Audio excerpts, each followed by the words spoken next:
E12 Hindi. रूई अब अन्वेषण चरण में प्रवेश कर चुका था। फाउंडेशन चरण ने उसकी शारीरिक, प्रदर्शनकारी और मार्शल कौशल को निखारा था।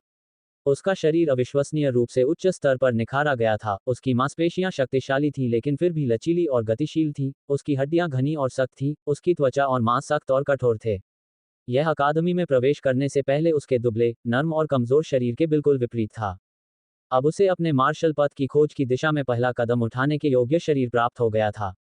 उसकी प्रदर्शन क्षमताएं, जो पहले औसत थीं, अब संतोषजनक स्तर से अधिक पर पहुंच गई थीं। 14 साल के बच्चे के लिए उसका मार्शल कौशल काफी प्रभावशाली था, जो अभी अभी अन्वेषण चरण में पहुंचा था। एक एक्सप्लोरर के रूप में, जो कि एक्सप्लोरेशन स्टेज के नौसिखियों को संदर्भित करने के लिए इस्तेमाल किया जाने वाला बोलचाल का शीर्षक है, उनके पाठ्यक्रम में बहुत सारे बदलाव हुए थे। उनका प्रशिक्षण कार्यक्रम अब अकादमी द्वारा अनिवार्य नहीं होगा। उन्हें नौसिखिए मार्शल आर्ट तकनीकों के मुफ्त अन्वेषण के लिए एक्सप्लोरेशन मार्शल लाइब्रेरी तक पहुंच दी गई थी। हालांकि उन्हें इस बात पर आश्चर्य हुआ कि हालांकि शारीरिक प्रशिक्षण अनिवार्य नहीं था, अकादमी ने मुट्ठी भर सैद्धांतिक सेमिनार अनिवार्य कर दिए थे। गाइडबुक में इसका उल्लेख नहीं था, इसलिए वह हैरान रह गए। जाहिर है, अकादमी ने छात्रों को विभिन्न मामलों पर जानकारी देना और शिक्षित करना आवश्यक समझा, जबकि वे अभी भी अन्वेषण चरण में थे। अभी तक उन्होंने अपना मार्शल पथ नहीं खोजा था। वह उनके इरादों को समझता था।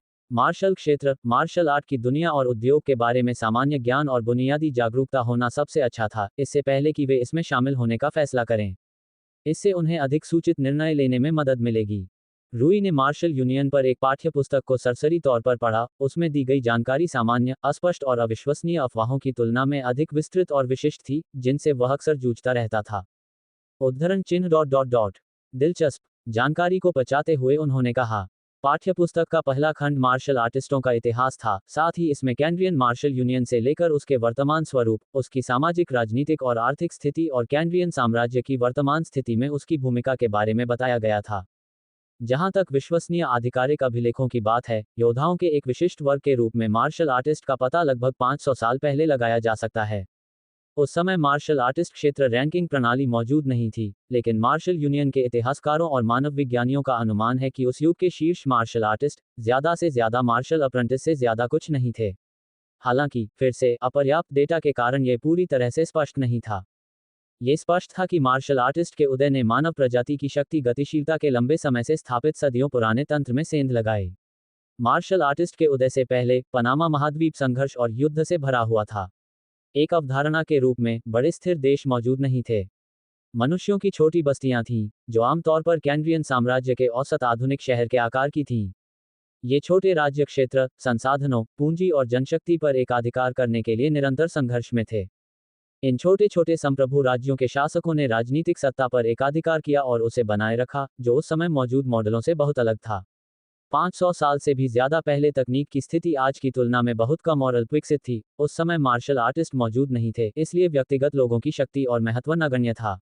शासकों ने युद्ध को रोकने के लिए अधिक जनशक्ति का उपयोग करके और बड़ी संख्या में सेनाएं खड़ी करके अपने शत्रु संप्रभु राज्यों के विरुद्ध बाह्य रूप से राजनीतिक शक्ति बनाए रखी, तथा प्रोत्साहनों और हानियों के संयोजन के माध्यम से आंतरिक रूप से राजनीतिक शक्ति बनाए रखी। पृथ्वी की तरह ही, रूई ने मन ही मन सोचा। पृथ्वी पर एक व्यक्ति का प्रभाव बहुत सीमित था। व्यक्तिगत शक्ति कई लोगों की शक्ति से कमतर थी। जब तक कि बहुमत की शक्ति का उपयोग शासकों द्वारा किया जाता था और उसका लाभ उठाया जाता था, व्यक्तियों का कोई महत्व नहीं था। मार्शल आर्ट के युग से पहले अधिकांश संप्रभु राज्यों के लिए भी यही स्थिति थी। हालांकि, मार्शल आर्टिस्ट के उदय के साथ यह बदल गया। पहले तो यह बहुत शक्तिशाली नहीं था, इसने शक्ति के तराजू को थोड़ा झुका दिया। मार्शल अप्रेंटिस शक्तिशाली थे, लेकिन अकेले एक पूरे संप्रभु राज्य को खत्म करने के लिए पर्याप्त नहीं थे। वे पूरी तरह से बहुत बड़ा खतरा नहीं थे, इसलिए इसने सत्तारूढ़ दलों से अत्यधिक प्रतिक्रियाएं नहीं पैदा की। इसके बजाय, शासक लालची हो गए और मार्शल आर्ट की उभरती हुई शक्ति पर एकाधिकार करने और उसका लाभ उठाने की कोशिश करने लगे। यह एक नया चर था जो खेल को बदल सकता था और मौजूदा शक्ति गतिशीलता को संप्रभु राज्यों के पक्ष में झुका सकता था, जो मार्शल आर्टिस्टों को अपने कब्जे में लेने की कोशिश करते थे। उन्होंने मार्शल आर्टिस्टों को अपने प्रभाव में लेने के लिए प्रोत्साहन और निरुत्साह का प्रयोग किया, जो सामाजिक और आर्थिक लाभ के मामले में तो शक्तिशाली थे, लेकिन व्यक्तिगत रूप से शक्तिहीन थे। लगभग एक शताब्दी बीत चुकी थी जब संप्रभु राज्यों ने शक्तिशाली मार्शल कलाकारों को पूरी तरह से नियंत्रित करने, उनका शोषण करने और उनसे छेड़छाड़ करने की कला में निपुणता हासिल कर ली थी। इस युग के मार्शल अप्रेंटिस इतने शक्तिशाली थे कि उन्हें शासकों और शासक संस्थाओं द्वारा नजरअंदाज नहीं किया जा सकता था, फिर भी वे उनका विरोध करने के लिए बहुत कमजोर थे। वे अपने परिवारों या यहाँ तक कि खुद को पूरे राज्य की पूरी सैन्य और आर्थिक ताकत से पूरी तरह से सुरक्षित नहीं रख सकते थे। वे अपने अपने राज्यों के अनौपचारिक गुलामों से ज्यादा कुछ नहीं होने के लिए तैयार थे। लगभग एक शताब्दी तक यही स्थिति रही, जब तक कि एक दिन एक अत्यंत ऐतिहासिक रूप से महत्वपूर्ण घटना घटित नहीं हुई। प्रथम मार्शल स्क्वायर का जन्म हुआ। मार्शल स्क्वायर ने पहले से स्थापित सामान्य समझ को तोड़ दिया। वे एक व्यक्ति सेनाएं थीं। हालांकि वे अकेले ही एक विशाल सेना को नष्ट नहीं कर सकते थे, लेकिन उनकी विनाशकारी शक्ति भयावह थी और शासक लापरवाही से उनका क्रोध नहीं जीत सकते थे। उनकी शक्ति एक निवारक थी। शायद शून्य में, शासक सैन्य, आर्थिक और राजनीतिक शक्ति का पूरा उपयोग कर सकते हैं और अपने संप्रभु राज्यों के सैन्य स्वामियों को हराने के लिए हर गंदी चाल चल सकते हैं, लेकिन तब क्या? अगर वे ऐसा करते तो गृह युद्ध के कारण उनका देश अविश्वसनीय रूप से कमजोर हो जाता। गृह युद्धों में भारी मात्रा में धन, सभी प्रकार के संसाधन नष्ट हो जाते हैं, और सबसे बुरी बात यह है कि इससे सेनाएं कमजोर हो जाती हैं।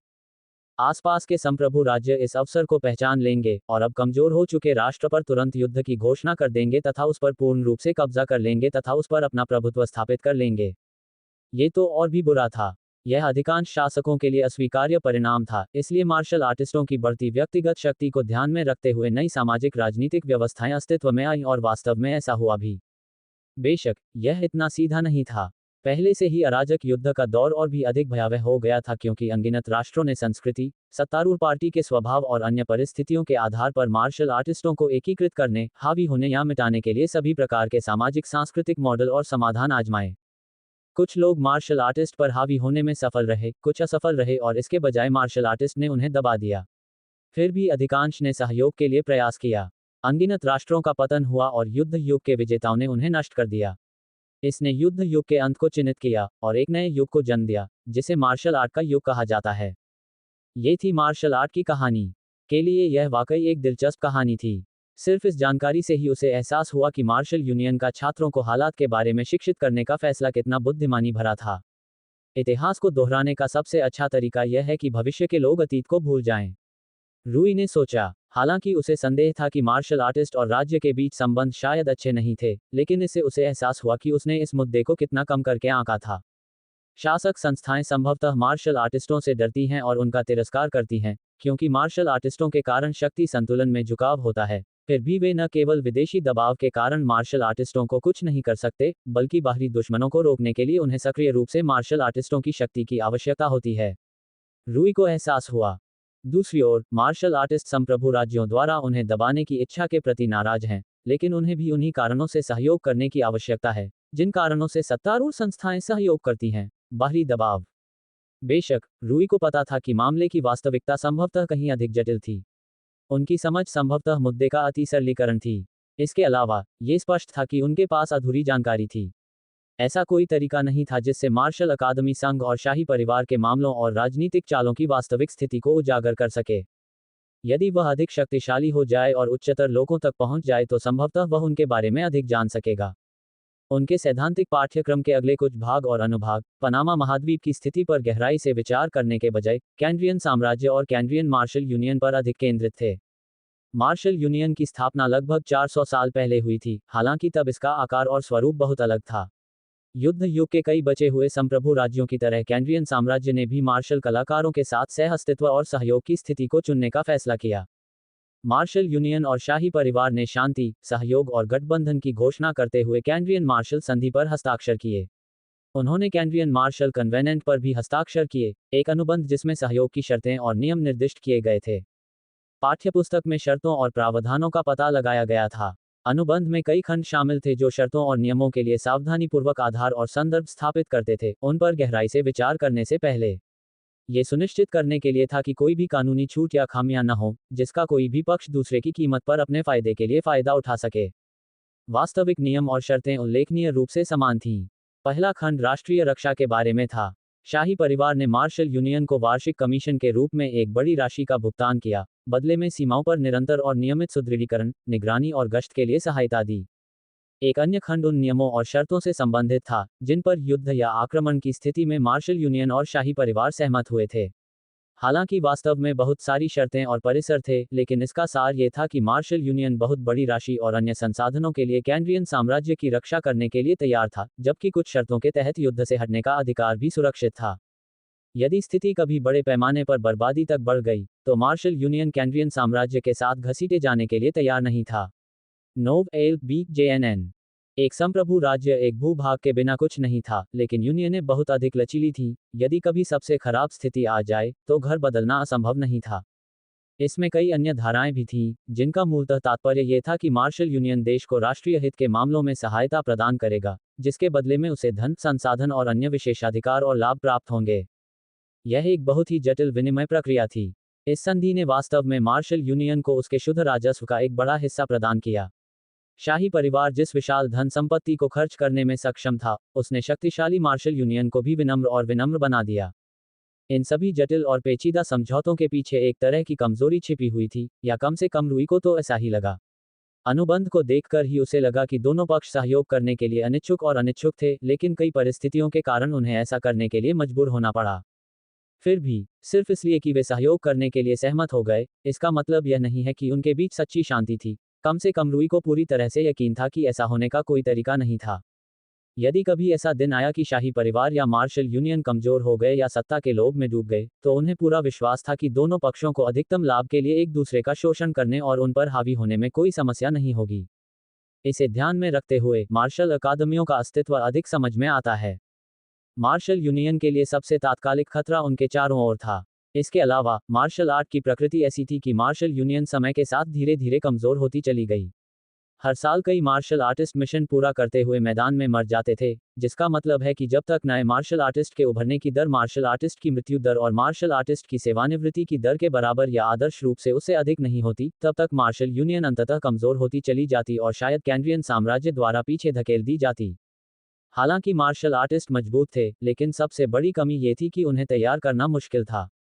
यहाँ तक कि एक मार्शल स्क्वायर तैयार करना भी बहुत मुश्किल था। केवल प्रतिभा और इच्छाशक्ति वाले लोग ही मार्शल स्क्वायर बनने की क्षमता रखते थे, और फिर भी इन उम्मीदवारों में से केवल एक छोटा सा हिस्सा ही मार्शल स्क्वायर बन पाता था। इसके अलावा, ये प्रक्रिया शुरू होने के कई साल बाद ही होता था। मार्शल स्क्वायर से ऊपर के पद और भी अधिक कठिन और समय लेने वाले होंगे। रूई को एहसास हुआ, कैनेडियन साम्राज्य की तुलना में, जिसकी सैन्य और तकनीकी शक्ति ऐसी थी जिसे धन और संसाधनों के साथ आसानी से बढ़ाया और मजबूत किया जा सकता था। सत्ता को बनाए रखने और बनाए रखने के लिए इतनी कठिन लड़ाई का सामना करते हुए, यह कोई आश्चर्य की बात नहीं थी कि मार्शल यूनियन ने मार्शल अकादमियों पर पूरी ताकत लगा दी। ये संस्थाएं एक जीवन रेखा थीं, जिसने मार्शल अकादमी को उच्च सैन्य शक्ति बनाए रखने में सक्षम बनाया। पाठ्यपुस्तक में जल्द ही अधिक व्यवहारिक मामलों के बारे में बात करना शुरू कर दिया गया, विशेष रूप से लाइसेंस प्राप्त मार्शल आर्टिस्ट होने के व्यवसाय के बारे में। मार्शल यूनियन मूल रूप से उन ग्राहकों के बीच एक संपर्क था जो मार्शल आर्टिस्ट को काम पर रखना चाहते थे, और खुद मार्शल आर्टिस्ट। हालांकि, हर मार्शल आर्टिस्ट हर मिशन को पूरा नहीं कर सकता था। या तो वे बहुत कमजोर थे, या उनकी मार्शल आर्ट और कौशल क्षमता मिशन की पूर्व आवश्यकताओं से मेल नहीं खाती थी, आदि। इस प्रकार, मार्शल यूनियन ने मिशनों को प्रकार और कठिनाई के आधार पर विभाजित किया। NOVELBIN.com कठिनाई के लिए 5 रैंक थे, और प्रत्येक मार्शल आर्ट के पहले 5 दायरे से मेल खाता था: प्रशिक्षु, स्क्वायर, वरिष्ठ, मास्टर, ऋषि। दिलचस्प बात यह है कि मार्शल यूनियन में ट्रांसेंडेंट रैंक वाले मिशन नहीं थे, हालांकि इसका कारण निर्दिष्ट नहीं किया गया था। किसी विशेष क्षेत्र का रैंक वाला मिशन ऐसा मिशन था जिसकी कठिनाई ऐसी थी कि उस क्षेत्र के एक या अधिक मार्शल आर्टिस्ट उस मिशन को पूरा कर सकते थे।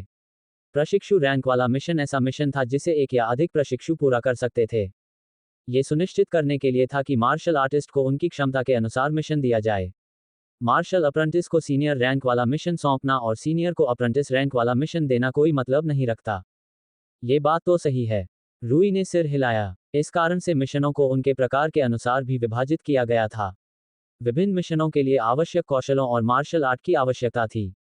इस प्रकार, मार्शल यूनियन ने मिशनों को निम्नलिखित 4 वर्गों में विभाजित किया।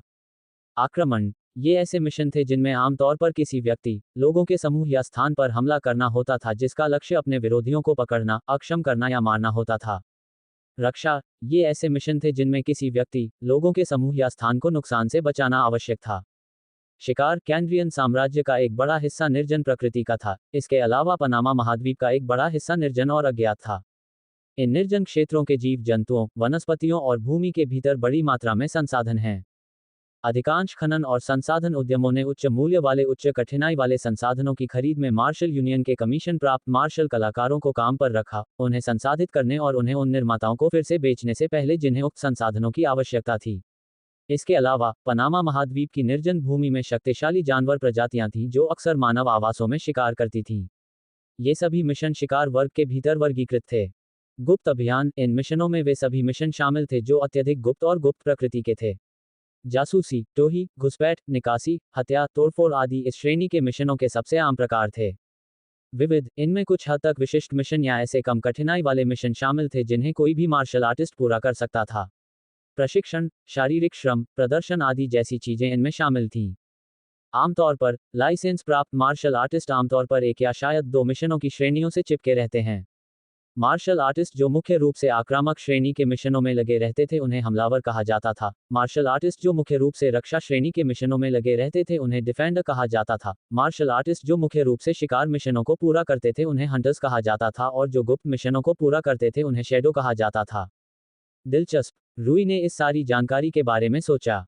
मिशनों का ये वर्गीकरण काफी व्यवहारिक था, इससे मार्शल यूनियन और मार्शल आर्टिस्टों के लिए मिशन आवंटन चयन की प्रक्रिया आसान हो गई। अपने मार्शल पद की खोज करने से पहले इन सब बातों से अवगत होना, पीछे मुड़कर देखने पर बहुत मायने रखता था। वह ये जानते हुए प्रशिक्षण ले सकता था कि वह क्या कर रहा है। एक बात यह है कि पाठ्यपुस्तक में पार्टियों की प्रणाली का उल्लेख किया गया था, जिसने मिशनों को पूरा करने के तरीके के बारे में उसकी छवि को बदल दिया। मार्शल यूनियन ने मिशन की कठिनाई को निम्न श्रेणी, मध्यम श्रेणी और उच्च श्रेणी की कठिनाई के बीच स्थापित रैंक के साथ भी वर्गीकृत किया। कई मिशनों में उन्हें सौंपे गए क्षेत्र के भीतर भी उच्च कठिनाई थी, जिसका अर्थ है कि उन्हें पूरा करना एक मार्शल कलाकार के लिए बेहद कठिन और जोखिम भरा होगा। इस प्रकार, लाइसेंस प्राप्त और पंजीकृत मार्शल कलाकार आमतौर पर 3 से 5 मार्शल कलाकारों के समूह बना सकते हैं। किसी को केवल संख्याएं एकत्र करनी होती हैं और आधिकारिक तौर पर मार्शल पार्टी के रूप में मान्यता प्राप्त करने से पहले कुछ कागजी कार्रवाई पर हस्ताक्षर करना होता है। यह मार्शल कलाकारों के बीच काफी लोकप्रिय प्रवृत्ति थी, क्योंकि व्यक्ति पर बोझ और जोखिम बहुत कम हो गया था और इसे 5 लोगों के बीच विभाजित किया गया था, जिससे उन्हें उच्च श्रेणी के मिशनों को सुरक्षा के साथ पूरा करने की अनुमति मिली, उतनी ही सुरक्षा जितनी कि मार्शल वर्ल्ड में सामान्य रूप से होती है। इसका मतलब यह था कि मार्शल आर्ट के किसी विशेष क्षेत्र में अति विशेषज्ञता का मतलब यह नहीं था कि वह विभिन्न प्रकार के मिशनों के लिए आवेदन नहीं कर सकता था। ये भी एक और जानकारी थी जो उनके जैसे खोजकर्ताओं के लिए उपयोगी थी। सभी प्रकार की मार्शल आर्ट के लिए जगह थी। मार्शल यूनियन चाहता था कि खोजकर्ता मार्शल आर्ट का पता लगाएं और जानें कि उनके द्वारा चुने जाने वाले मिशनों में मार्शल आर्ट किस तरह की भूमिका निभाता है। रूई को संदेह था कि वह एक ऑलराउंडर हो सकता है। वास्तव में, उसे संदेह था कि उसने मार्शल फाउंडेशन स्टेज के सभी स्पैरिंग सत्रों के दौरान अपने मार्शल पद का संकेत पहले ही खोज लिया था। हालांकि उसे और अधिक खोजने और समझने के लिए और समय की आवश्यकता थी। रूई ने पाठ्यपुस्तक बंद कर दी। कुछ घंटे बीत चुके थे जब उसने जो भी जानकारी सीखी थी, उसमें खुद को पूरी तरह से समाहित कर लिया था। उसका विश्व दृष्टिकोण काफी हद तक बदल गया था। हाथ में आई नई जानकारी ने कई तरह के नए सवाल खड़े कर दिए। अगर प्रशिक्षु स्तर के मिशन मौजूद थे और लगभग सभी मार्शल प्रशिक्षु अकादमी के भीतर थे, तो ये मिशन कैसे पूरे हुए?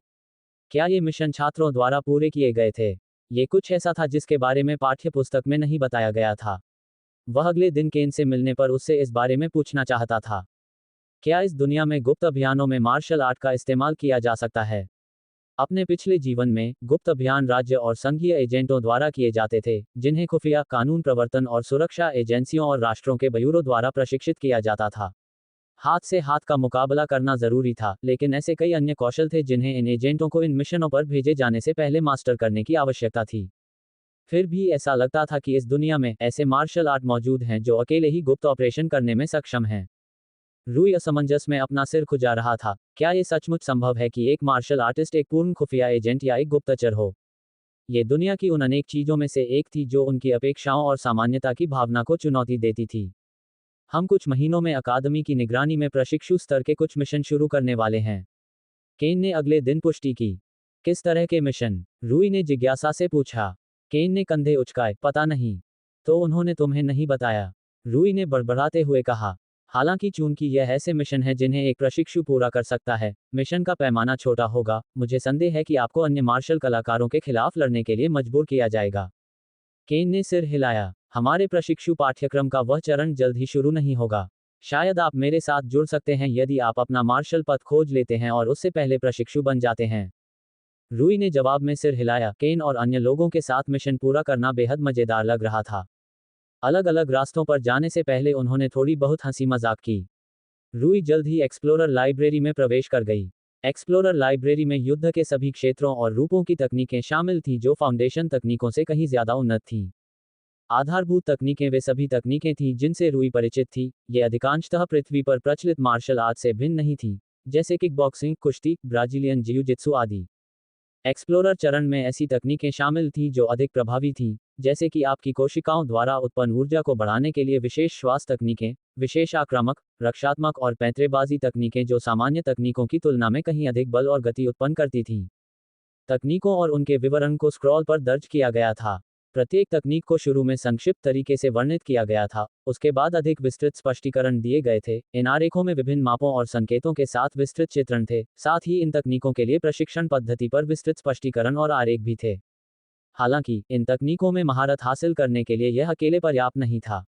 इसलिए रूई जैसे एक्सप्लोरर्स प्रदर्शन और बुनियादी निर्देशों के साथ साथ इन तकनीकों में महारत हासिल करने के लिए मार्गदर्शन के लिए एक्सप्लोरर प्रशिक्षण सुविधाओं में मौजूद कई प्रशिक्षु प्रशिक्षकों और मार्गदर्शकों से परामर्श कर सकते थे। पब फ्यूचर द्वारा विज्ञापन। बेशक, ये प्रशिक्षु प्रशिक्षक किसी भी प्रशिक्षण को लागू या अनिवार्य नहीं करेंगे। अन्वेषण चरण ने छात्रों को बहुत अधिक स्वतंत्रता दी। लाइब्रेरी में तकनीकों को मोटे तौर पर 5 श्रेणियों में विभाजित किया गया था: आक्रामक, रक्षात्मक, अनुपूरक, पैंतरेबाजी और विविध। रूई को प्रत्येक सेक्शन से एक तकनीक चुननी थी। सावधानीपूर्वक विचार करने के बाद उसने जिस आक्रामक तकनीक को चुनने का फैसला किया था, उसे कोलिजन ऑप्टिमाइजेशन आई कहा जाता था। ये किसी मार्शल आर्ट तकनीक के नाम की बजाय इंजीनियरिंग की डिग्री का कोर्स लगता है। रूई ने धीरे से कहा। फिल्मों, एनीमे, उपन्यासों में उन्होंने मार्शल आर्ट तकनीकों के नाम अक्सर आकर्षक होते थे। जब उन्होंने पहली बार एक्सप्लोरर लाइब्रेरी का दौरा किया, तो उन्होंने डिवाइन गॉड किलर फिस्ट या डेविल डिस्ट्रक्शन अटैक जैसे आकर्षक रूपक फूलों वाले नामों की अपेक्षा की थी, लेकिन इसके बजाय उन्हें बहुत ही तकनीकी नामों से स्वागत किया गया जो पूरी तरह से तकनीक के बारे में बताते थे। एक तरफ, ये बहुत ही व्यवहारिक और तार्किक था। यह एक पुस्तकालय था जिसका उद्देश्य तकनीकों को सुविधाजनक तरीके से व्यवस्थित करना था। इस प्रकार ऐसे नामों ने एक्सप्लोरर छात्रों को तकनीकों को बड़ी आसानी से छांटने में मदद की। दूसरी ओर, उनके अंदर का मार्शल प्रशंसक इस बात से थोड़ा असंतुष्ट था कि तकनीकों के इतने आकर्षक नाम नहीं थे। चाहे वह धरती पर अपने साथियों को ये बात नकारता रहे, लेकिन ये आकर्षक नाम मार्शल आर्ट का सबसे बढ़िया हिस्सा थे। वह इसका आकर्षक नाम चिल्लाते हुए एक फ्लैश अटैक करना पसंद करेगा। रूई ने ऐसे मूर्खतापूर्ण विचारों को दरकिनार करते हुए अपना सिर हिलाया। टक्कर अनुकूलन एक व्यापक निराकार तकनीक थी, जिसने उन्हें सिखाया कि किस प्रकार प्रत्येक वार के साथ अधिक से अधिक क्षति पहुंचाई जाए। इसके लिए उन्हें अपने वार के सटीक स्थान को समायोजित करना होगा। पब फ्यूचर द्वारा विज्ञापन। मानव शरीर न तो एकरूप था और न ही एकरूप। शरीर के कुछ अंग अत्यंत टिकाऊ और कठोर थे, जबकि अन्य अत्यंत कमजोर और कमजोर थे।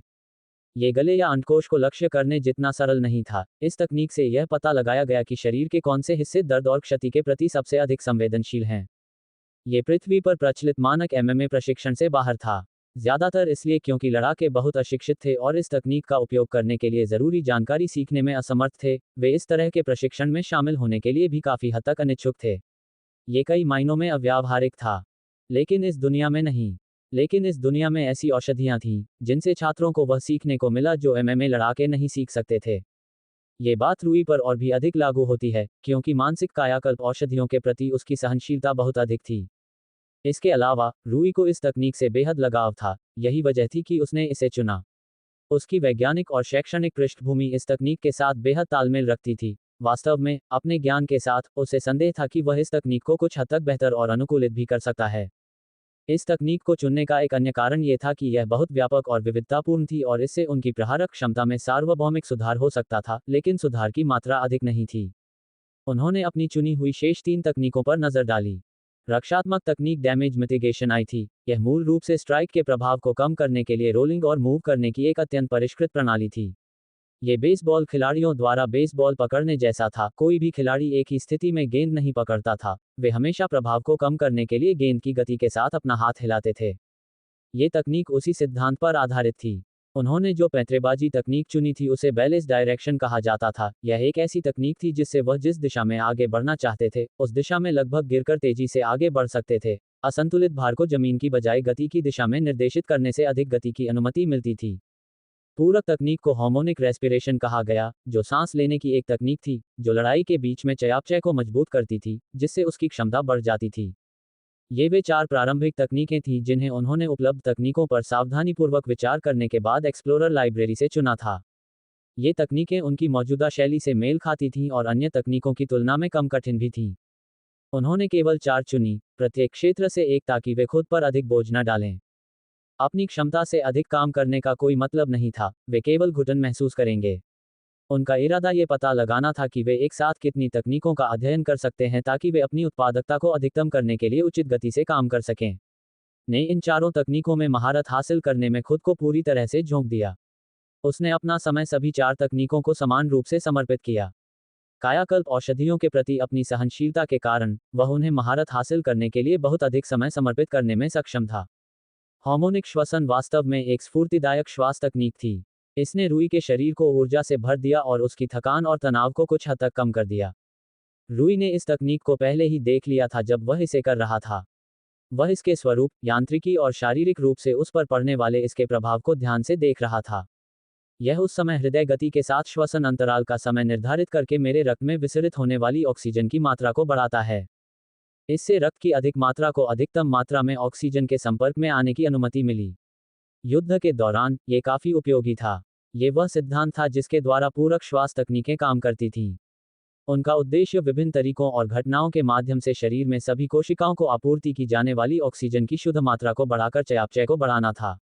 हार्मोनिक श्वास केवल मूलभूत तकनीकों में से एक थी। यह उनके द्वारा चुनी गई 4 तकनीकों में से सबसे आसान तकनीक थी। 2 सप्ताह के अभ्यास के बाद ही उन्होंने इसमें महारत हासिल कर ली थी। फिर भी युद्ध में इसके प्रभाव के मामले में ये सबसे कमजोर थी। शेष 3 तकनीकों में अभी तक उन्हें महारत हासिल नहीं हुई थी, फिर भी उन पर आंशिक महारत हासिल करने से उनकी युद्ध क्षमता में आश्चर्यजनक वृद्धि हुई। टकराव अनुकूलन ने उनके हमलों के प्रभाव को उल्लेखनीय रूप से सुधार दिया, जिससे उन्हें प्रत्येक हमले के साथ अधिक दर्द और क्षति पहुंचाने में मदद मिली, जितना कि इस तकनीक को लागू किए बिना वह कर सकते थे। ये तकनीक उनके अलौकिक मस्तिष्क और वैज्ञानिक पृष्ठभूमि के साथ बहुत अधिक तालमेल रखती थी, इसलिए इस तकनीक पर उनकी महारत की दर उन शेष 3 तकनीकों में सबसे अधिक थी जिनमें उन्होंने महारत हासिल करने के लिए महारत हासिल की थी। उन्होंने इस पर प्रयोग करना भी शुरू कर दिया था और व्यापक तकनीक के कुछ पहलुओं को बेहतर बनाने में सफल रहे थे। तकनीक के तहत शरीर के कुछ हिस्सों में प्रहार के कोण को अनुकूलित करके और भी अधिक नुकसान और दर्द पहुंचाया जा सकता था। वह अक्सर अन्य खोजकर्ताओं, प्रशिक्षकों या केन के साथ अभ्यास सत्र में अपनी क्षमताओं का परीक्षण करता था, जिससे उनमें से प्रत्येक उसकी विकास दर को देखकर चकित रह जाता था। मुझे याद है कि मैंने तुमसे कहा था कि तुम औषधियों से तेजी से बढ़ोगे, लेकिन मैंने कभी नहीं सोचा था कि यह इतनी जल्दी हो जाएगा। केन ने ईर्ष्या के भाव से कहा। मुझे विश्वास नहीं हो रहा है कि तुम इतनी जल्दी बैलेंस डायरेक्शन सीख रहे हो। रूई ने हंसते हुए कंधे उचकाए। जब बात पैंतरेबाजी की तकनीक सीखने की आई तो उसने केन से बहुत सलाह ली थी। बैलेंस डायरेक्शन, केन सबसे अच्छा पैंतरेबाजी विशेषज्ञ था जो रूई के साथ बहुत समय बिताने को तैयार था। उसकी महारत की दर ने केन को मिश्रित भावनाओं से भर दिया था। वे नियमित रूप से बिना किसी अन्य तकनीक के मुख्य रूप से बैलेंस डायरेक्शन का उपयोग करके मुकाबला करते थे। इससे रूई को उसकी अपेक्षा से अधिक तेजी से बढ़ने में मदद मिली। ये टकराव अनुकूलन के बाद उसकी अगली सबसे अच्छी तकनीक थी। सीखने के लिए सबसे कठिन तकनीक थी डैमेज मिटिगेशन। उसे प्रभावों के साथ आगे बढ़ना बहुत कठिन लगा। इसके लिए सटीक समय की आवश्यकता थी जिसे वह नियमित रूप से पूरा करने में असमर्थ था जब उसने शुरुआत की थी। हालांकि जैसे जैसे तीनों तकनीकों में उसकी दक्षता बढ़ती गई, वैसे वैसे उसकी युद्ध क्षमता भी बढ़ती गई। एक्सप्लोरर तकनीकें अप्रेंटिस स्तर की तकनीकों जितनी शक्तिशाली नहीं थीं, जिनमें केन ने महारत हासिल की थी, लेकिन वे अभी भी मार्शल फाउंडेशन स्टेज के दौरान सीखी गई बुनियादी बातों से कहीं बेहतर थीं। उसे आश्चर्य हुआ कि तकनीकें कितनी विविधतापूर्ण थीं। ये पृथ्वी पर उसने जो जाना था उससे कहीं ज्यादा विविधतापूर्ण थी। सांस लेने की तकनीकें ही बहुत बड़ी थीं, उनके उद्देश्य भी अलग अलग थे। उनमें से सभी हार्मोनिक श्वास की तरह सीधे साधे नहीं थे। उनके उद्देश्य भी अलग अलग थे। उसे नहीं पता था कि सांस लेना वास्तव में आक्रमण या बचाव के हिस्से के रूप में इस्तेमाल किया जा सकता है। पृथ्वी पर एमएमए लड़ाई शैली से परे कई प्रणालियां और सिद्धांत थे। त्वचा, मांस, जोड़ों, नाखूनों और यहां तक कि बालों के इर्द गिर्द केंद्रित। इसके अलावा उन्होंने युद्ध के 4 पहलुओं के भीतर कई उपश्रेणियों को शामिल किया। अपराध के भीतर विभिन्न प्रकार के अपराध जैसे कि अक्षमता, हत्या, पक्षाघात, विनाश आदि शामिल थे। ये उपश्रेणियां एक दूसरे से काफी अलग थीं, जहां तक तकनीकों द्वारा प्राप्त किए जाने वाले लक्ष्य की बात है। रूई को तकनीकों के संगठन की सामान्य कंकाल संरचना को समझने में समय बिताना पड़ा। बेशक रूई के पास उनमें से हर एक को गहराई से देखने का समय नहीं था। हर तकनीक बेहद जानकारीपूर्ण और भारी थी। अगर वह खुद को उन सभी को पढ़ने में खो देता तो उसके पास प्रशिक्षण के लिए कोई समय नहीं होता। औसतन प्रतिदिन 21 घंटे प्रशिक्षण के लिए समर्पित करने से रूई ने हर दिन उल्लेखनीय प्रगति की। अपने कार्य नैतिकता और समर्पण के साथ तकनीकों में महारत हासिल करने में उसे 2 महीने से भी कम समय लगा। उसकी युद्ध क्षमता में मौलिक रूप से बहुत वृद्धि हुई थी। प्रत्येक क्षेत्र में एक तकनीक चुनने से उसकी लड़ाई शैली काफी संतुलित हो गई थी। टक्कर अनुकूलन, क्षति शमन, संतुलन दिशा और हार्मोनिक श्वसन प्रत्येक ने मार्शल आर्ट और युद्ध के 4 मौलिक पहलुओं को बढ़ाया। हालांकि उनमें महारत हासिल करने के बाद भी वह अभी भी मजबूत हो रहा था। ऐसा इसलिए था क्योंकि 4 तकनीकों का उसका अनुप्रयोग अभी भी इष्टतम था। इसमें कोई मदद नहीं की जा सकती थी। रूई को युद्ध में इन तकनीकों को लागू करने का बहुत कम अनुभव था। यह मददगार था कि ये व्यापक तकनीकें थीं जिनका लगातार इस्तेमाल किया जाना था, लेकिन उन्हें अपने आवेदन को संतोषजनक स्तर तक पहुंचने से पहले अभी भी बहुत सारे कच्चे अनुभव की आवश्यकता थी। उन्होंने पहले से ही नई तकनीकों का चयन करना शुरू कर दिया था, जिन पर वे शीघ्र ही काम शुरू करने वाले थे। रूई ने आह भरी, अफसोस, आज मेरा आराम का दिन है। यहाँ तक कि रूई को भी कभी कभी सोना पड़ता था। औषधियों के प्रति उसकी सहनशीलता असीमित नहीं थी। तकनीकों ने मुझे बहुत मजबूत बना दिया है, लेकिन मुझे अपने मार्शल पद की खोज के करीब महसूस नहीं हो रहा है। रूई ने चिंतित होकर अपने आप से सोचा। वह जानता था कि वह थोड़ा अधीर हो रहा है, लेकिन उसकी सहज बुद्धि ने उसे स्पष्ट रूप से बताया कि अधिक तकनीक सीखना उसके मार्शल पद की ओर प्रगति के लिए अनुकूल नहीं होगा। उनमें कुछ ऐसा था जो उन्हें सांसारिक लगा। उन्हें यकीन था कि वह इस स्तर पर एक ऑलराउंडर बनने जा रहे हैं, लेकिन यह उनके मार्शल पद की खोज करने जैसा नहीं था। प्रशिक्षकों ने इसे आत्मा को झकझोर देने वाली अनुभूति बताया कि एक बार जब आप इसे प्राप्त कर लेते हैं तो आप निश्चित रूप से जान जाते हैं कि आपने अपना मार्शल पद खोज लिया है। वे इस बात से भी चिंतित थे कि रूई को खोज करते समय कुछ खास महसूस नहीं हुआ। आमतौर पर एक्सप्लोरर छात्र भावनाओं से निर्देशित होते थे जब वे उन तकनीकों को चुनते थे जिन्हें वे सीखना चाहते थे। हालांकि रूई को बिल्कुल भी परेशानी महसूस नहीं हुई। उसने इस प्रक्रिया को बहुत ही तर्कसंगत और तार्किक तरीके से अपनाया था, तकनीकों का सबसे अच्छा संयोजन चुनने की कोशिश कर रहा था जो उसके युद्ध कौशल को सबसे बेहतर बना सके। उन्होंने सहज ही महसूस किया कि ऐसा दोहराने से उन्हें वांछित परिणाम नहीं मिलेगा। जैसे ही वह और अधिक सोचना चाहता था, उसे लगा कि उसकी पलकें भारी हो रही हैं और सिर में तनाव हो रहा है। उसका शरीर नींद की मांग कर रहा था। भाड़ में जाए, चलो इस बारे में कल